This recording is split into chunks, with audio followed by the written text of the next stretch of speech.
Good afternoon. Welcome to The Revealing. I'm your host, Pavarotti, bringing you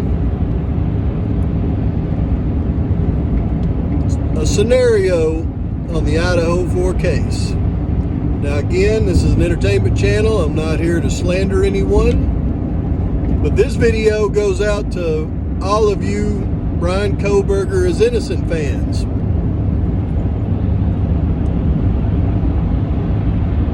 It hit me. If you really want Bryan Kohberger to walk, it's real simple.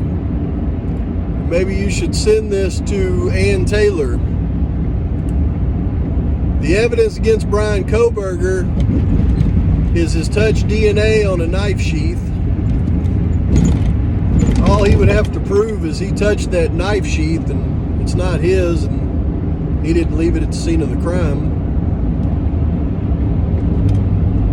The evidence on his vehicle being in the area,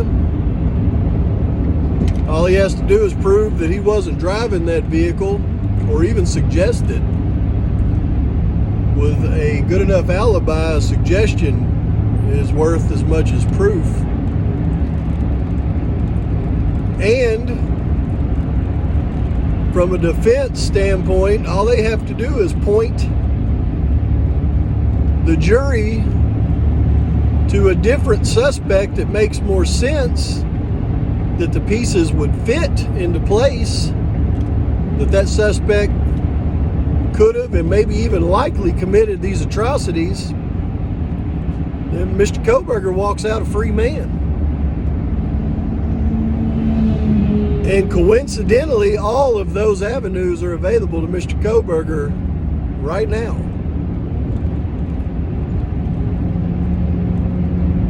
Due to the homework that a lot of people have done, there's a gentleman named,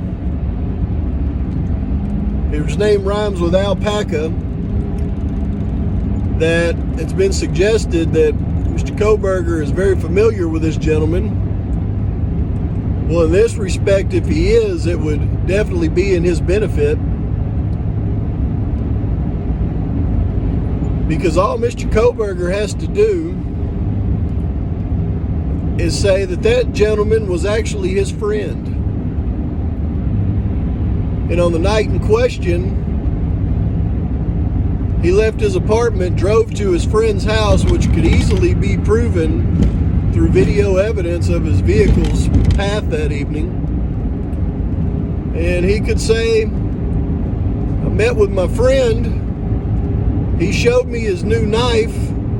I took it out of the sheath, said it was a nice knife, put it back in the sheath. That must be where my touch DNA got on that button snap. And then I loaned him my vehicle. And since he lived in close proximity to me, I simply walked back home. And he had my vehicle till the next day when he brought it back to me. Oh yeah, and I left my phone in the vehicle as well, so if it was turned off, he must have turned it off. So I'm sitting here in a jail cell because I loaned a friend of mine a vehicle. And with that story, along with the corroborating evidence that's already surrounding that gentleman, I believe Mr. Kohberger could walk. Now, whether that story is true or not, I mean, I highly doubt it, but it would sure fill in all those blanks on everything they have against Mr. Kohberger. So if I was his defense team, I would be crafting my defense around everything I just said. Let me know your thoughts, your criticisms. That one just came to mind and I wanted to share it. Pavarotti out.